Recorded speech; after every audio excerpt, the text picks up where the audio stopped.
Oke, udah kelihatannya.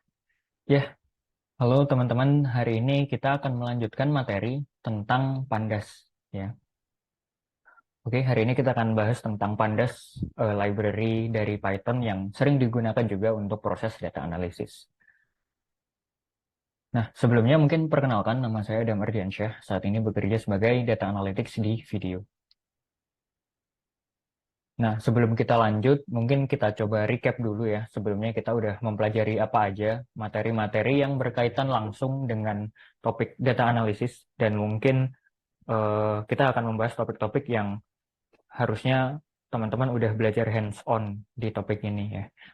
Pertama, kita udah belajar tentang database dan SQL.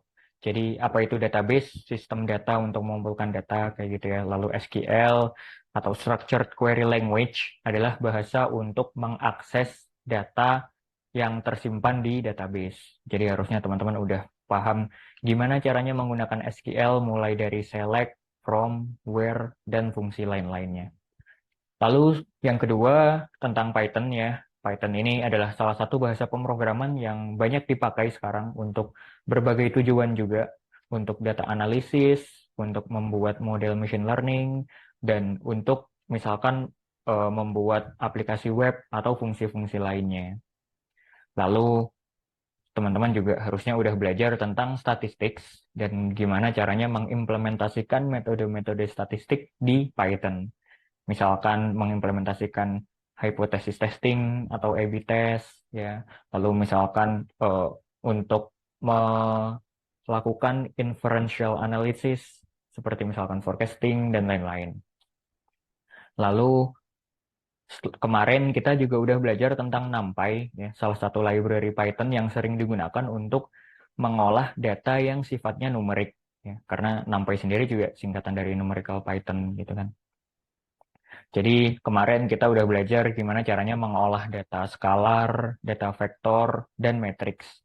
Melakukan dot product pada matriks, mencari inverse matrix, matrix identity, kayak gitu. Dan juga kita udah belajar gimana caranya melakukan iteration pada NumPy array dan juga menggunakan function pada NumPy array, kayak gitu. Nah, lalu apa aja sih yang akan kita pelajari hari ini? Jadi hari ini kita akan belajar tentang yang pertama, yaitu series dan data frame. Ya, series dan data frame ini adalah tipe data yang spesifik digunakan untuk library Pandas ini. Lalu yang kedua, kita juga akan belajar tentang data frame filtering, yaitu gimana caranya melakukan filter terhadap data frame yang kita punya.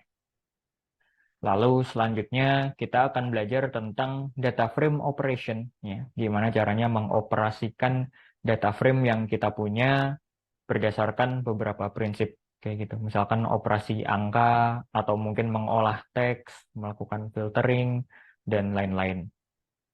Lalu kita juga akan belajar gimana caranya menggunakan function pada data frame, ya. Karena data frame secara natural biasanya adalah data yang isinya itu banyak gitu. Sehingga kalau data isinya banyak, kita perlu mengolahnya secara lebih kompleks. Nah, biasanya pengolahan yang lebih kompleks ini akan lebih mudah dilakukan kalau menggunakan function. Seperti itu. Oke, hari ini kita akan belajar tentang empat hal ini dan ya, ini adalah tentang Pandas semuanya. Oke, kita masuk ke materi. Nah, jadi kan sebelumnya kita udah belajar tentang NumPy ya. Nah, Pandas ini juga salah satu library yang ada di Python yang sering digunakan untuk proses data analisis maupun machine learning. Kalau secara pengertiannya sendiri, Pandas adalah open source data tool yang menyediakan fungsi yang cukup lengkap ya kalau dibandingkan dengan library lain. Fungsinya cukup lengkap yang bisa digunakan untuk manipulasi dan analisis data, ya, terutama data yang jumlahnya besar. Nah, kalau teman-teman ingin belajar lebih lanjut tentang Pandas, bisa kunjungi aja halaman website resminya ini, pandas.pydata.org. Jadi di sana nanti akan dijelaskan deskripsinya di Pandas ini ada function apa aja, terus kegunaannya apa, contoh sintaksnya seperti apa, ada semua di dokumentasi halaman resmi Pandas tersebut. Kayak gini.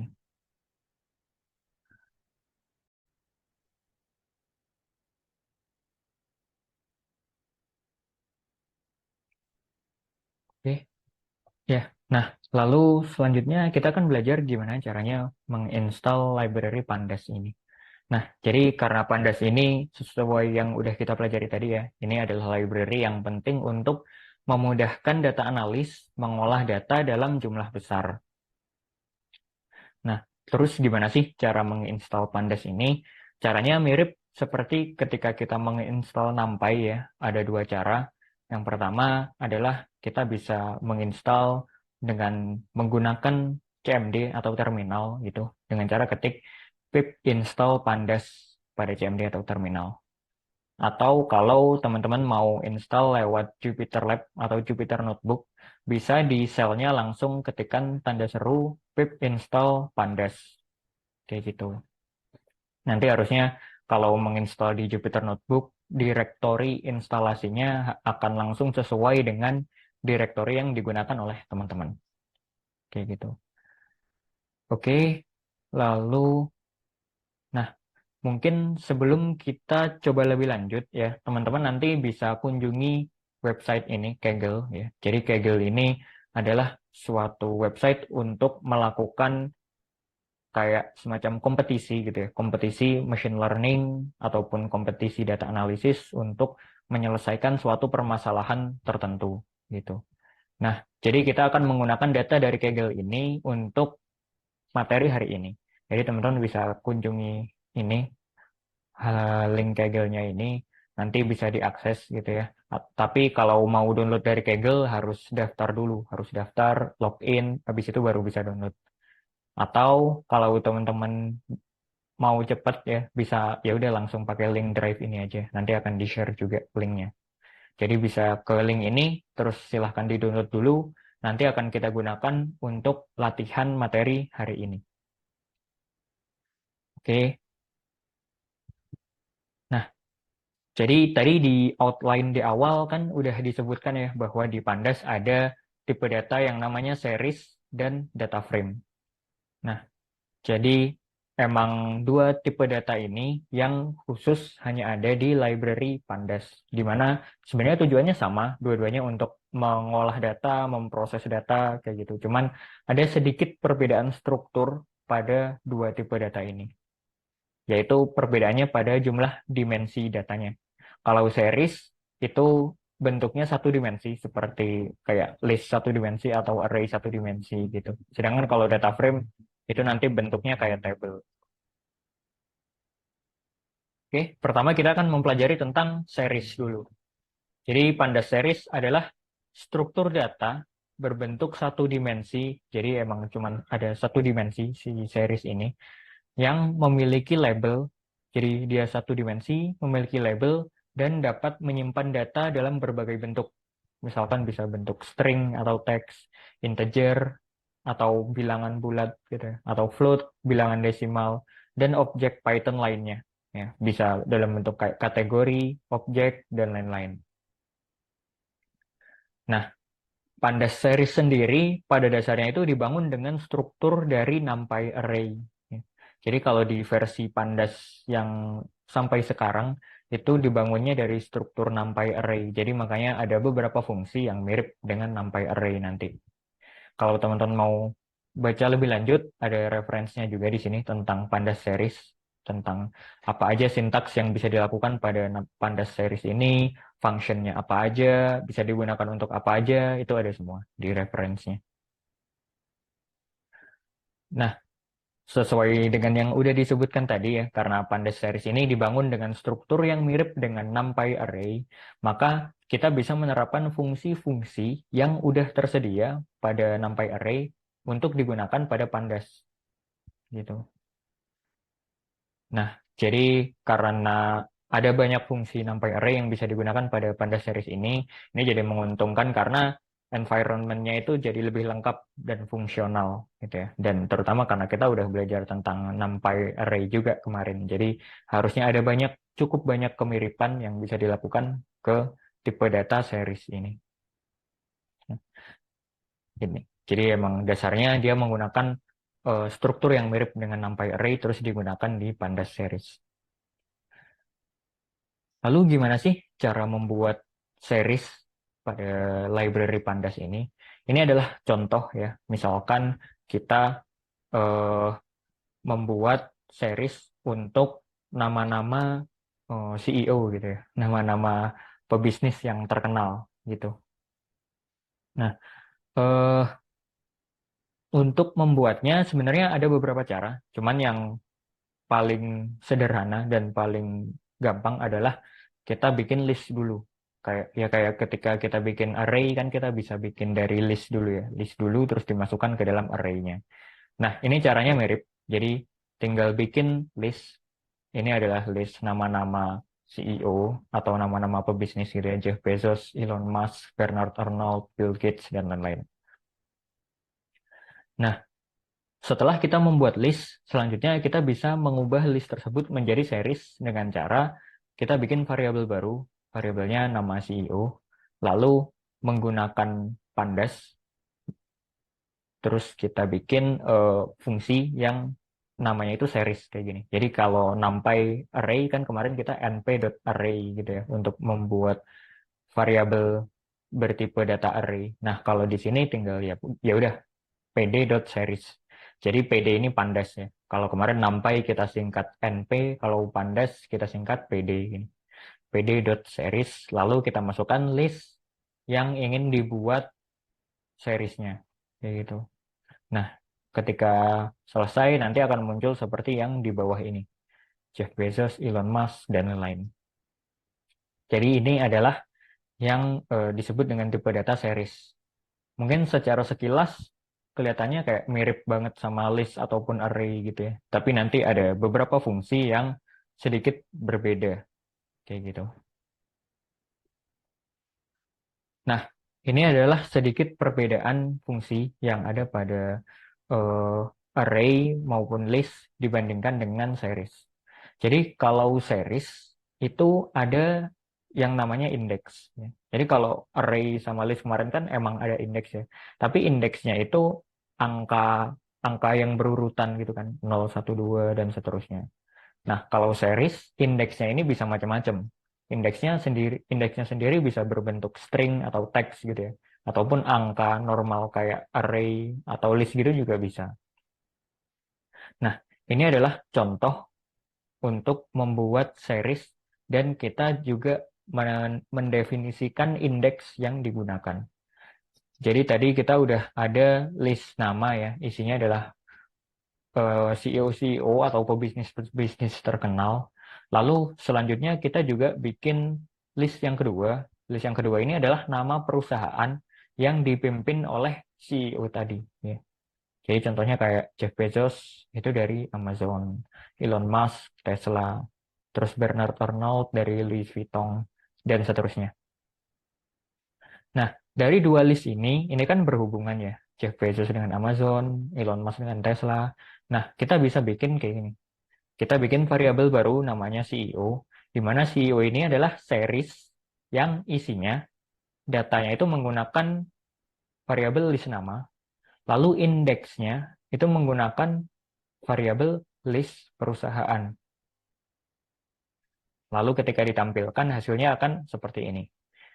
Jadi indeksnya itu dalam bentuk teks, ya, teks nama perusahaan di sini contohnya.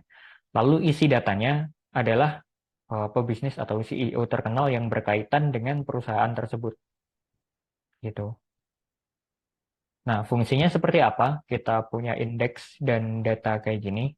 Fungsinya adalah, bentar. Ya, fungsinya adalah, jadi kalau kita ingin mengambil CEO dari Tesla gitu misalkan. Jadi nanti kita tinggal tulis CEO ya, karena nama variabelnya di sini CEO. CEO dalam kurung Tesla. Nah, nanti ketika ditampilkan yang muncul adalah Elon Musk kayak gitu. Jadi strukturnya akan mirip seperti kalau kita menggunakan variabel bertipe dictionary ya. Jadi teman-teman harusnya udah belajar dictionary ya. Jadi dictionary nanti ada kayak indeksnya, ada kata kuncinya dan ada isi datanya. Nah, ini mirip seperti itu. Kayak gitu. Oke, mungkin mungkin sampai sini sambil kita coba dulu ya. Nah, Yang pertama dari coba menginstal Pandasnya. Untuk menginstalnya menggunakan Jupyter Lab atau Jupyter Notebook bisa kayak gini aja. Tanda seru pip3 install Pandas ya. Tapi kalau teman-teman menggunakan Python versi lama biasanya nggak usah angka 3 gini, langsung pip install Pandas. Karena di sini saya udah install, jadi hasilnya requirement already satisfied ya. Lalu selanjutnya kita coba import dulu Pandasnya dengan cara import pandas SPD. Jadi SPD ini adalah kita bikin aliasnya, kita bikin singkatannya supaya supaya sintaksnya itu lebih sederhana. Gitu. Lalu di bawahnya kita gunakan version juga untuk mengecek versinya. Jadi di sini pandas yang saya gunakan adalah versi 2.1.0. Jadi ini termasuk salah satu versi yang paling baru untuk saat ini ya. Nah, lalu selanjutnya kita membuat variabel bertipe series. Jadi series seperti yang sudah dijelaskan tadi, strukturnya itu mirip array, dan untuk membuatnya kita bisa membuat list terlebih dahulu supaya lebih mudah bikinnya gitu sih. Jadi ketika ditampilkan kayak gini. Nah, misalkan kita ingin menampilkan eh, beberapa isi datanya aja ya. Nah, caranya mirip seperti kalau menggunakan array. Jadi kalau menggunakan array kan kita juga menggunakan indeks-indeks kayak gini ya. Nah, kalau kita gunakan kayak gini, nanti yang muncul adalah indeks ke 0 sampai ke 3. Karena ini kurang dari 4 gini ya.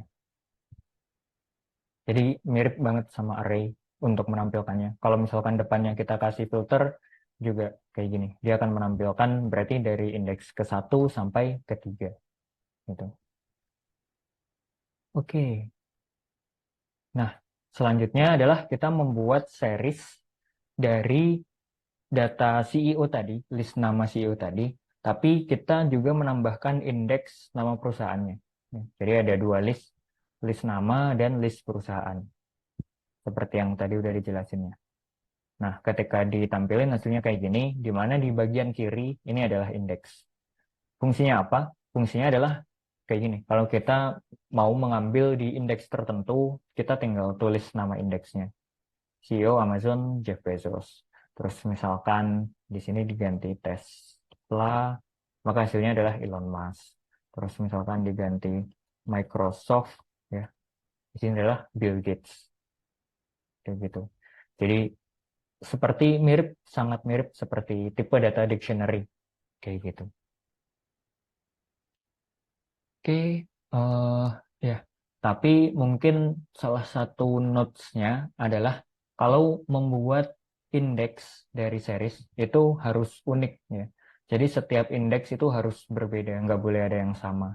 Jadi misalkan kalau ini Amazon, yang sini nggak boleh Amazon lagi, gitu. Harus beda-beda tiap indeksnya supaya nggak error juga sih, gitu. Oke. Lalu selanjutnya adalah membuat series dengan memanfaatkan indeks. Ini tadi contoh untuk yang CEO ya. Jadi di sini adalah contoh lain.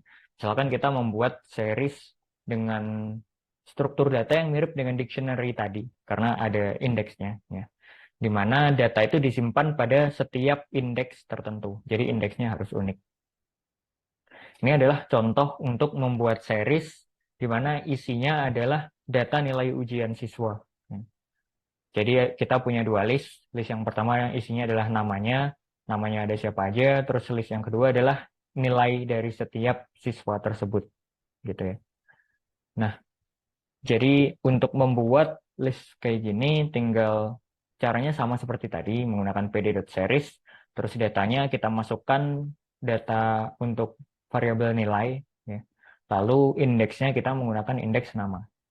Jadi ketika kita ingin mengetahui nilai dari seorang siswa tertentu, kita tinggal masukkan nilai siswa, lalu namanya siapa.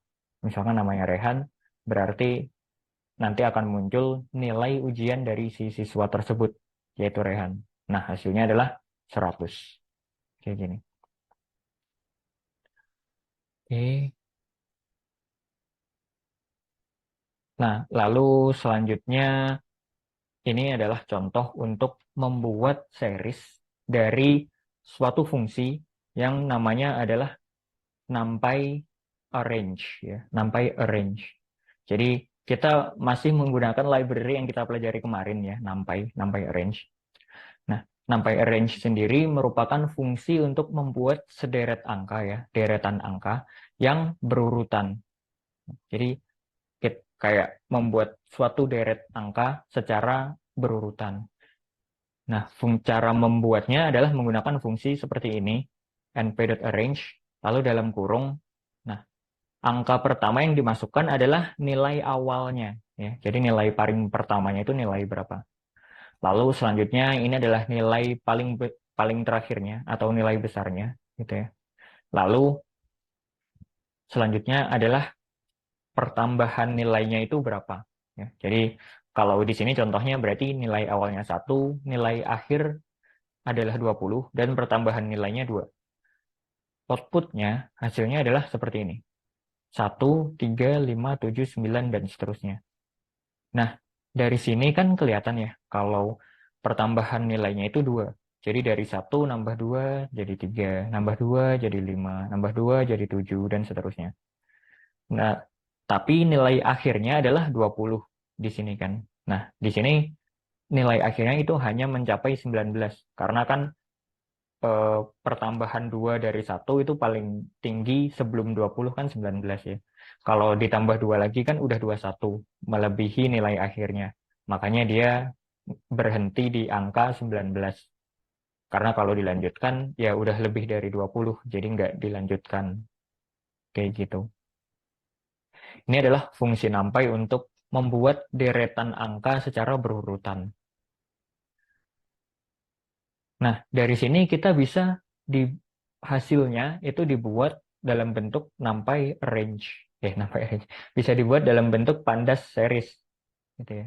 Jadi hasil dari NumPy arrange tadi kita buat menjadi series. Hasilnya kayak gini.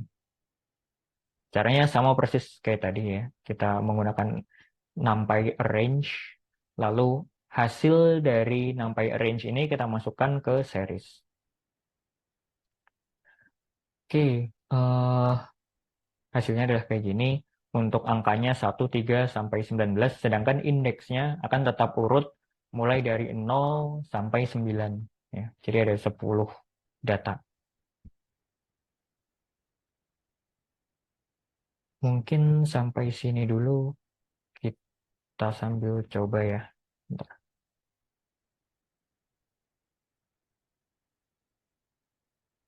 Kita sambil coba.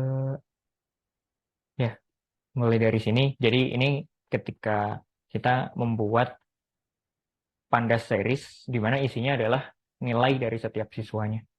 Seperti yang tadi ya. Kalau misalkan ini diganti jadi Andi, maka akan muncul nilai ujian dari siswa yang bernama Andi. Kayak gitu.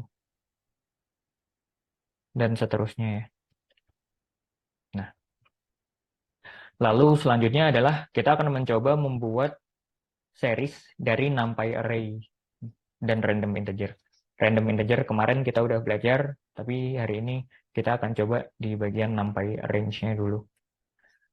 Oke, ya ini adalah kalau kita bikin array biasa ya. Kalau kita bikin array biasa kan harus kayak gini.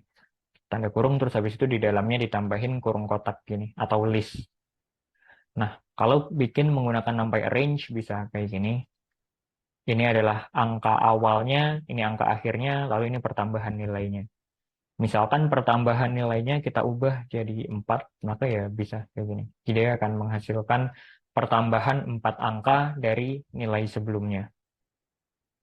Kayak gitu.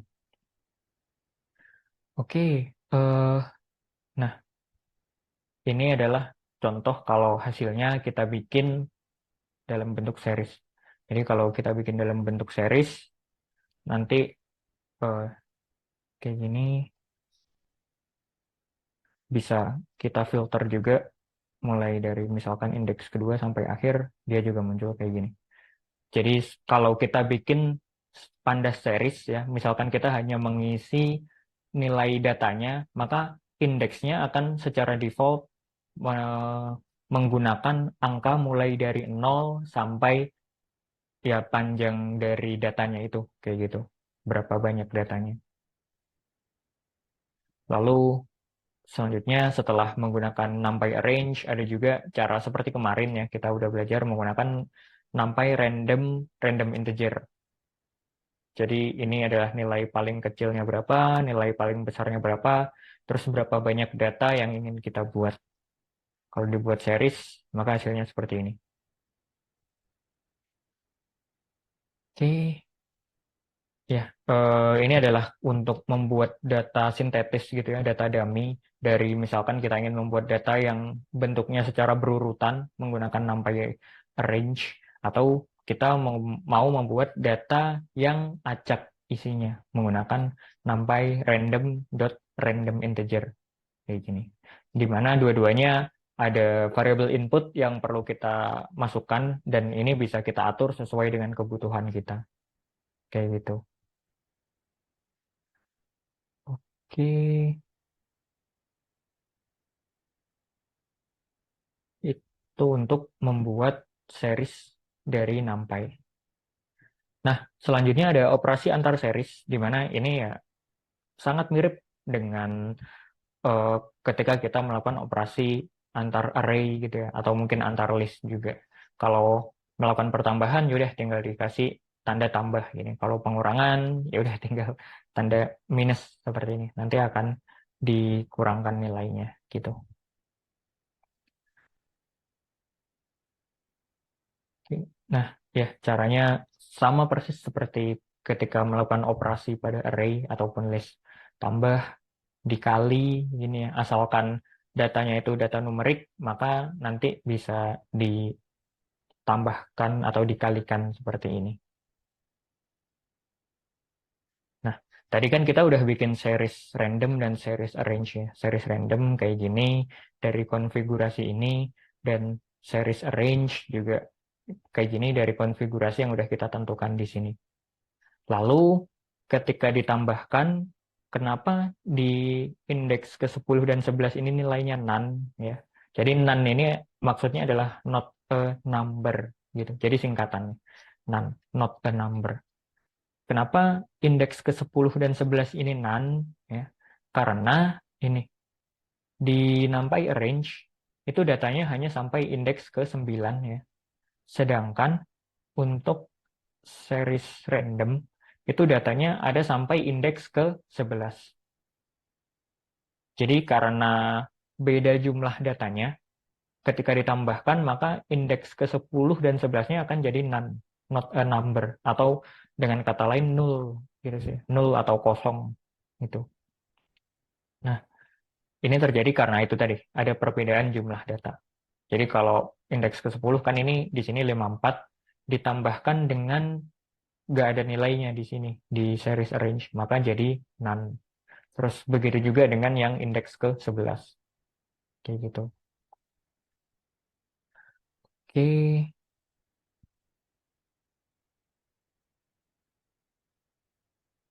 Ya, kalau dikalikan juga sama, intinya nanti setiap indeks dikalikan dengan indeks yang sama, lalu pada indeks ke-10 dan 11 akan jadi none juga. Kayak gitu. Oke. Oke, mungkin itu dulu. Selanjutnya kita coba masuk ke live quiz ya, untuk menguji pemahaman teman-teman tentang series ini. Nah, jadi ada dua pertanyaan di sini. Yang pertama, coba buatlah series yang berisi angka acak mulai dari batas bawahnya itu minus 12 ya, batas bawahnya. Dan batas atasnya itu angka 10. Dan isinya adalah 9 angka. Ada 9 angka di dalamnya. Gitu. Oke, itu yang pertama, angka acak. Yang kedua, coba buatlah series dengan isi nilai dan indeks seperti gambar ini. Jadi indeksnya itu 0, 2, 4, dan seterusnya sampai 18. Sedangkan isi nilainya adalah urut juga 0, tapi urutnya ke belakang gitu ya. 0, minus 2, minus 4, sampai minus 18 juga. Kayak gini. Oke, boleh dicoba dulu, mungkin dikasih waktu 3 menit ya. Kayak gitu. Oke, silahkan mencoba.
Oke, ya, karena udah 3 menit ya.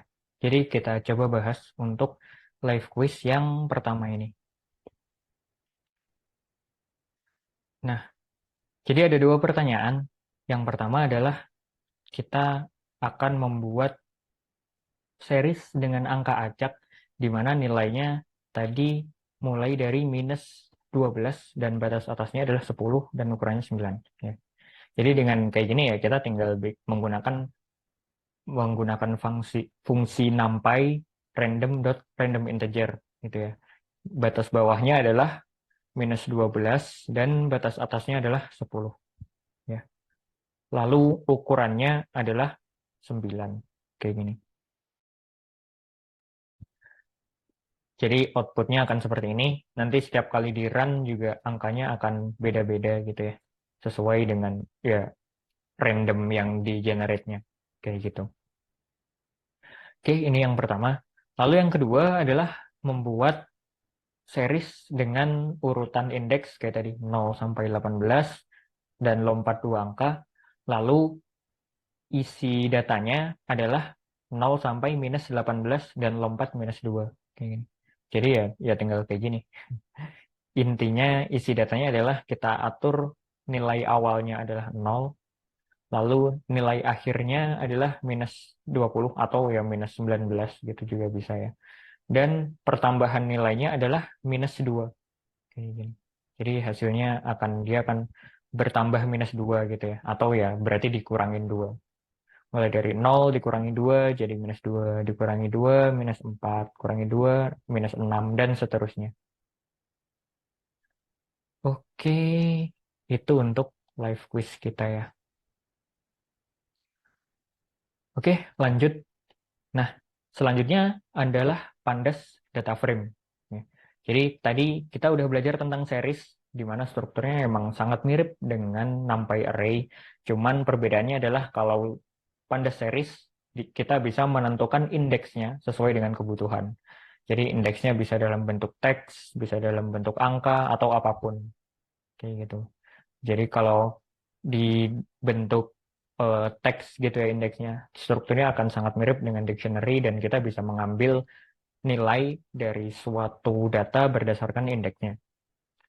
Nah, kalau data frame ini seperti perkembangan dari series gitu ya. Kalau series tadi kan satu dimensi, cuman ada satu data dengan indeksnya. Kalau data frame ini eh, strukturnya bentuk dua dimensi, di mana isinya adalah baris dan kolom dan sangat mirip dengan tabel data. Bahkan ya bentuknya kayak tabel data biasa gitu sih. Ada baris, kolom, dan ada indeksnya juga ya. Jadi kalau datanya banyak itu pasti ada indeksnya sih biasanya di Python. Ada indeksnya, lalu setiap nilai di dalam perpotongan baris dan kolom itu yang disebut dengan values ya atau nilainya gitu. Ya, jadi kalau dilihat sekilas ya ini tabel biasa bentuknya gitu. Cuman di Python kita bisa menggunakan pandas data frame untuk mengolahnya. Nah, jadi ini ada sedikit perumpamaan antara pandas dan data frame gitu ya. Jadi pandasnya sendiri itu adalah tools atau library untuk mengolah datanya. Ya. Sedangkan data frame itu adalah tipe datanya yang dikembangkan oleh pandas dan berbentuk seperti tabel pada umumnya. Jadi kalau misalkan teman-teman menggunakan kayak Microsoft Excel atau Google Spreadsheet gitu ya. Nah, anggapannya Pandas ini adalah si Microsoft Excel-nya atau Google Spreadsheet-nya. Sedangkan data frame itu adalah isi datanya. Kayak gini. Jadi Pandas itu tools-nya, data frame itu isi datanya atau bentuk datanya.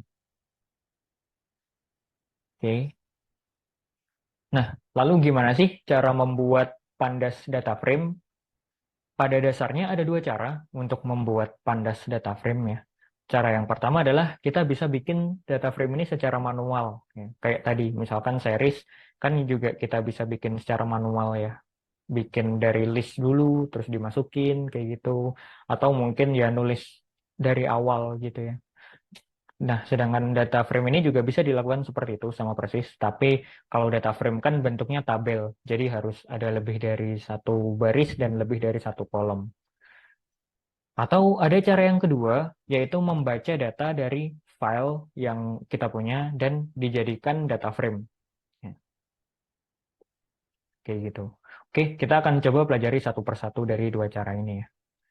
Cara yang pertama adalah membuat data frame secara manual. Nah, format kodenya atau sintaksnya di Python itu seperti ini, yaitu kita panggil dulu library-nya pandas ya atau pd.dataframe. Nah, ketika mengetikkan data frame ini, jangan lupa huruf D sama huruf F-nya ini harus kapital atau huruf besar ini. Data frame dalam kurung, terus kita masukkan datanya. Datanya mau seperti apa? Bebas bisa dari bentuk dari list, dari array, atau dari manapun bisa. Lalu ini opsional ya. Untuk kolom dan indeks ini opsional, tapi akan sangat membantu sih kalau kita masukkan. Jadi kita spesifikkan kolomnya mau nama kolomnya apa aja, lalu indeksnya juga bisa kita tentukan indeksnya berbentuk apa, apakah angka, teks, dan lain-lain. Kayak gitu.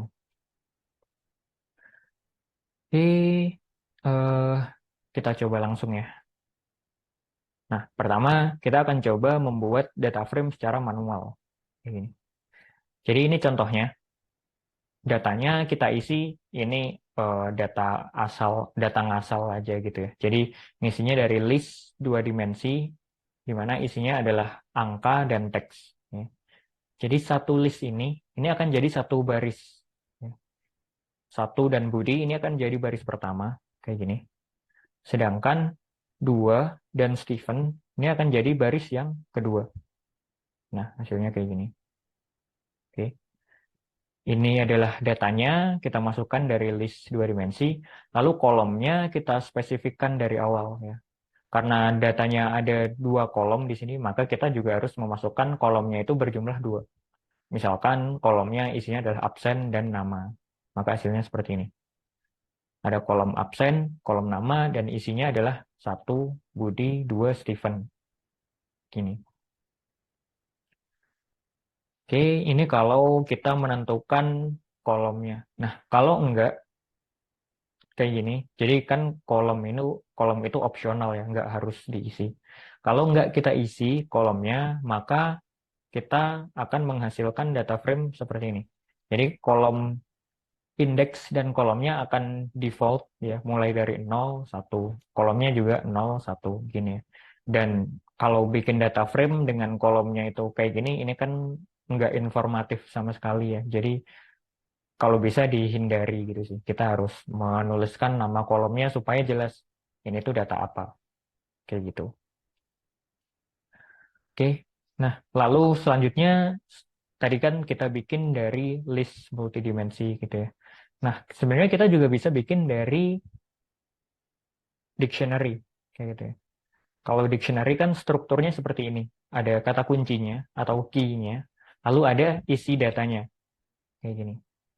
Jadi dictionary ini kata kuncinya atau key-nya itu ada absen dan ada nama. Isi datanya untuk absen ada 1, 2, 3, 4 dan namanya ada Budi Steven Didit Ronaldo. Kayak gini sebagai isi datanya.